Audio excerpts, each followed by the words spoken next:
Hello, and you're listening to the Tiny Vet Podcast with myself, Dr. Nicole Sue, and my fiance. Comedian Jez Watts. Generative AI is a scourge. The industry is an absolute money pit, and there are very few good use cases for the technology that creates a mediocre product while consistently losing billions upon billions of dollars, but it doesn't stop money-hungry losers from claiming it can replace all kinds of human creativity. That's what I've always said. We must remove the creatives from creativity. That's the problem. There is one job absolutely incontrovertibly irreplaceable by AI, and that job is bopping my head as I try to sleep because you're a guest cat in my apartment and you want to snuggle with me more than you want to let me get the appropriate amount of sleep. And this is a shout out to our guest cat, Trevor. I love you. You're very cute, but God damn it. If I'm falling asleep, please don't bop me or bite my toes. What are we talking I was about? waiting for so long to work out where that was going. I could see. What the hell's he talking I could about? see a real hard look, being like, "This isn't related to animals," and it's like, no, I'm getting there. I really do love Trevor. I think he's so cute. I don't love trying to sleep when Trevor's decided I won't be sleeping. Well, he really likes you. Yeah, I really like him too. I He think it's just great.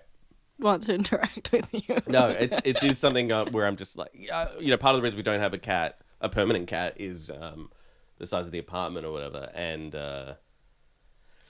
I really like cats, but I'm glad we don't have a permanent cat. What? I just feel like it would be a big adjustment for me, sleep-wise.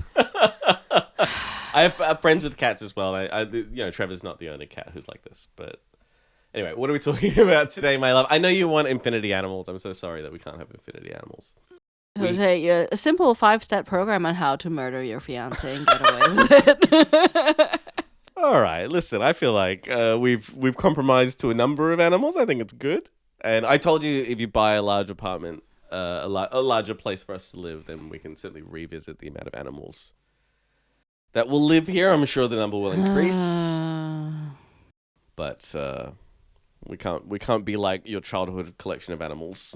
Yeah. Also, he says buy, we rent now. Yeah, I mean, yes. If you buy, obviously, I can't afford to part rent a bigger place. Don't even know if we can. Even our current rent, because it keeps going up. Oh my God, is pretty tough on a comedian salary. It's no good.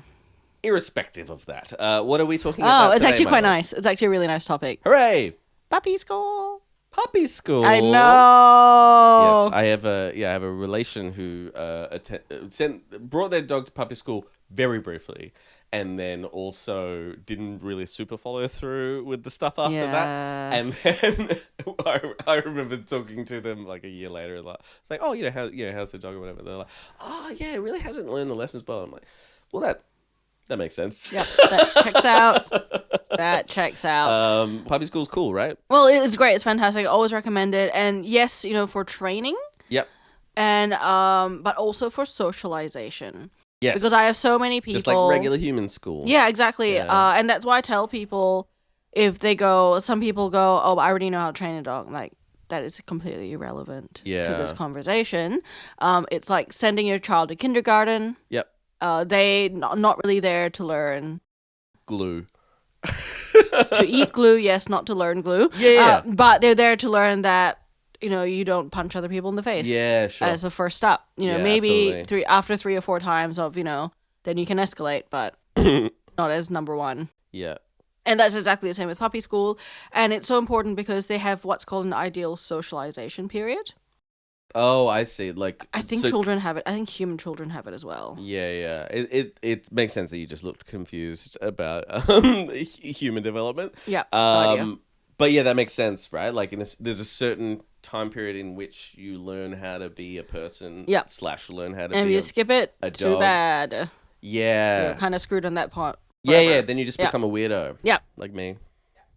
And it's between 4 and 16 weeks. Okay, right. So it is actually so important that they are socialized during that time period. Is we're happy for them to go to puppy school before they've completed their puppy vaccinations. Yeah. So they okay. only need 2 vaccinations out of the 3 to go to puppy school, and one of the reasons is everyone's screened. Like, you have to show your How long is puppy certificate. school usually? Usually 4 to 6 weeks. Yeah. Okay. And once a week. And so within the 4 to 16 week period is when you should be going. Yeah. Yeah. Mm. Okay. So yeah, so important that, we're happy for them to go before they finish a puppy course. Of course, everyone is screened before they get admitted. That they are up to date with their vaccinations. Oh, yeah. I thought like socioeconomically. I was like, wait. You got private and public puppy schools. Exactly. It's like you have to bus in dogs of a different color just for so you break down the right ethnicities. All right, I was on the wrong. So yes, My God. okay. And of course, if a puppy's unwell, they are not allowed to come to puppy school. Yes, of course. Same thing. So it's super, super important. And I just hear a lot of weird pushback. Such as? About it. So 1, I already know how to train a dog. Yeah, okay. Or 2, I've got an older dog at home already.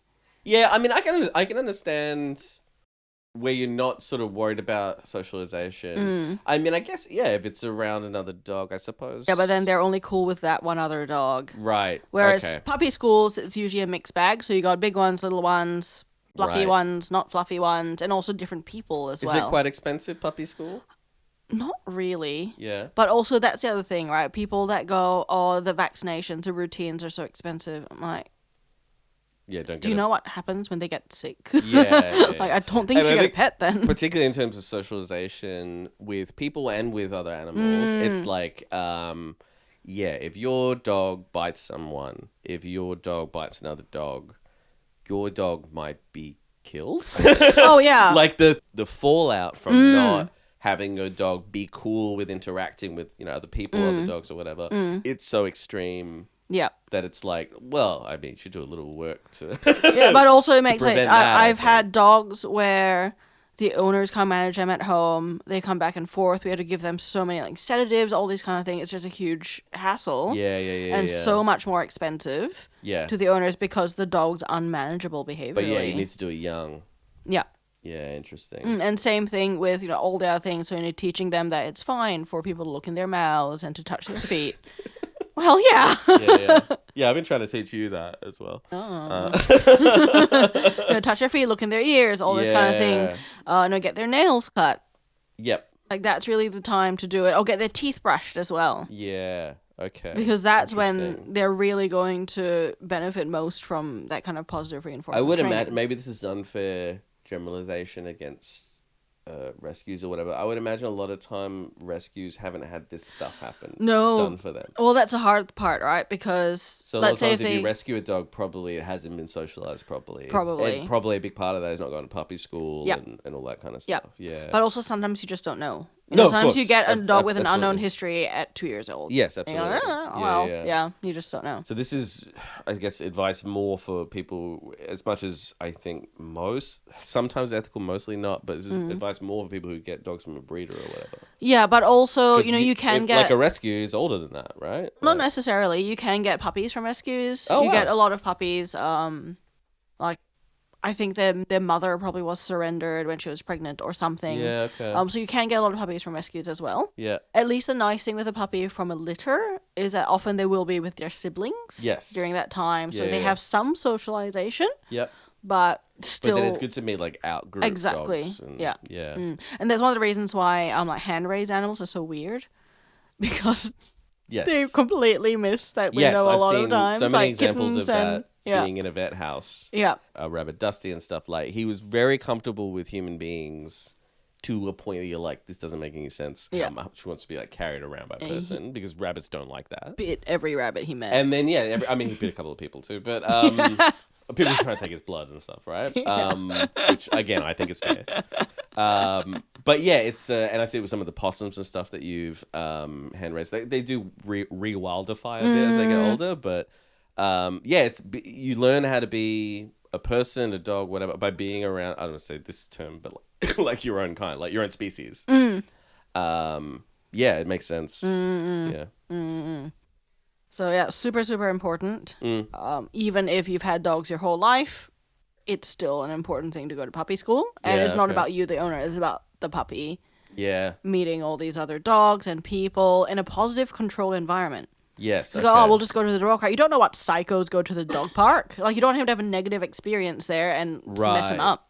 Yeah. Yeah. Like, the amount of, dog fights, stitch-ups I've done. Do you think a lot of the pushback is just based on, like, schedules and stuff? And they're like, Potentially. I don't have time to go. But also, you just got a puppy. What are you expecting? Yeah, okay. Yeah. I guess it makes sense in terms of, like, as is always the case, prevention is better than cure. It's like better to avoid behavioral problems. That'll actually save you a lot more time than you end up investing in puppy school. For sure. That, like, your dog's going to be... Christ, yeah. Like, it's going to be easier for your dog to be around people and other animals because it went to puppy school. And it's like, it's an investment now to prevent fallout. Yeah. Oh.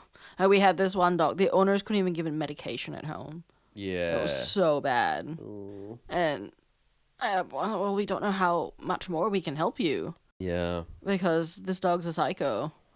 Sorry. And I imagine, look, that would also make it really challenging to bring to the vet. Like, my God, it's so hard. It's that thing of if you do this early, it makes the whole rest of maintenance around the dog, problems with the dog, easier for the whole rest of the dog's life. Pets that and it's come a long in, time. It's a big commitment. There's pets that come in on what we call pre-visit sedation all the time because if not, you can't do anything with them. Yeah.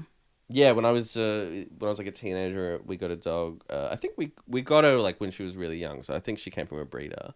But we didn't know about, puppy school, that we should take puppy school or whatever. And it was something she was a half staffy, half lab, very loyal, very loving.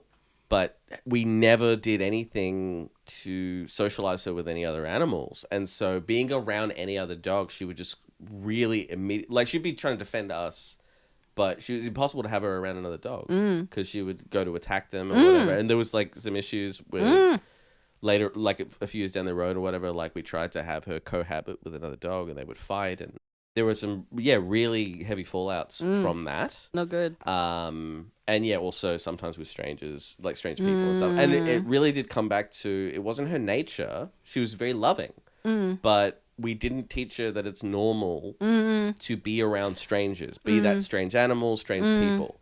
And so for her, she was just like, oh, well, I'm not around strangers enough in that, I guess, that formative period. Yep. That she just treated everything as a threat. And she probably didn't know how to read the body language or communicate with other dogs either. So everything was just scary to her. Yes. Yeah. Well, that's that thing of just like, and she wasn't worried about herself. She was just like, I have to protect my people, But we had some real severe problems with that. Puppy school. And also, the graduation photos that you get are super cute. They get a little cap. So, that and nothing cute. Else. Yeah. Take your puppy to puppy school. Yeah, you get puppy caps. The Tiny Vet Podcast is independently produced. To support us, go to patreon.com/tinyvetpod. Please like and subscribe. Hug your